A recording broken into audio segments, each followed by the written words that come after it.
Children, next we are going to study about complex tissues. What are complex tissues? Tissues that consist of more than one type of cell. Such type of tissues are termed as complex tissues. Okay, and in plants there are two types of complex tissues, xylem and phloem. Now what is xylem? Xylem is the water conducting tissue of the plant. Water conducting tissue means it carries water from roots to the leaves where it is used for the process of photosynthesis. Okay, now see, when you see the figure of xylem, you can see four type of cells: xylem vessels, tracheids, xylem parenchyma and xylem fibers. Now since it is made up of four type of cells, it is called as complex tissue. It is called as complex tissue.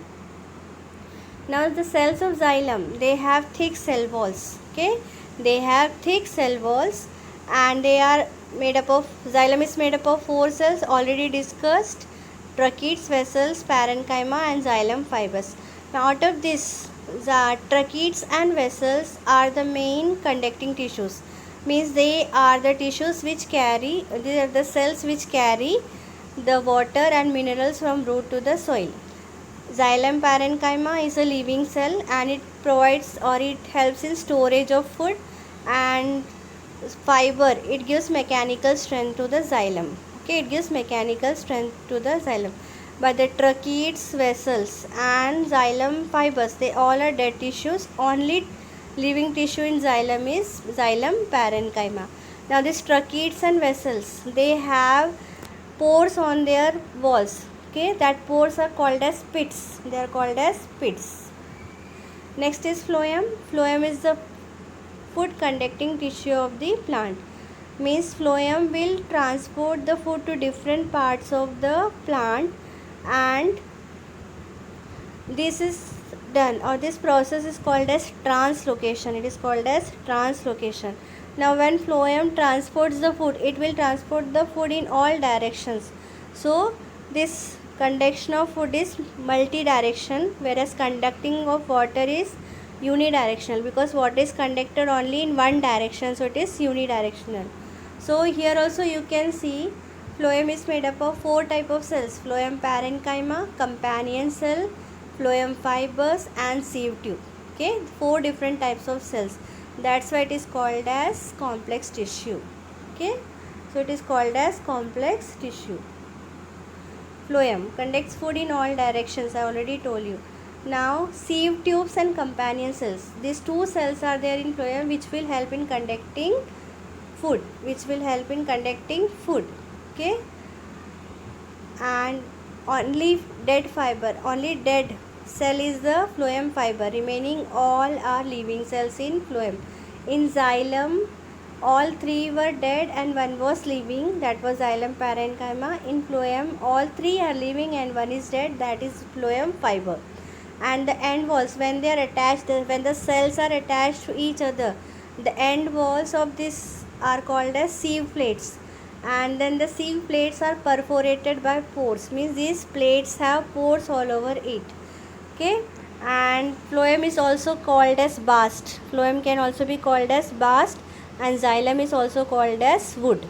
Okay, so xylem and phloem are the two complex tissues of the plant. If I have to differentiate between xylem and phloem, first write the function.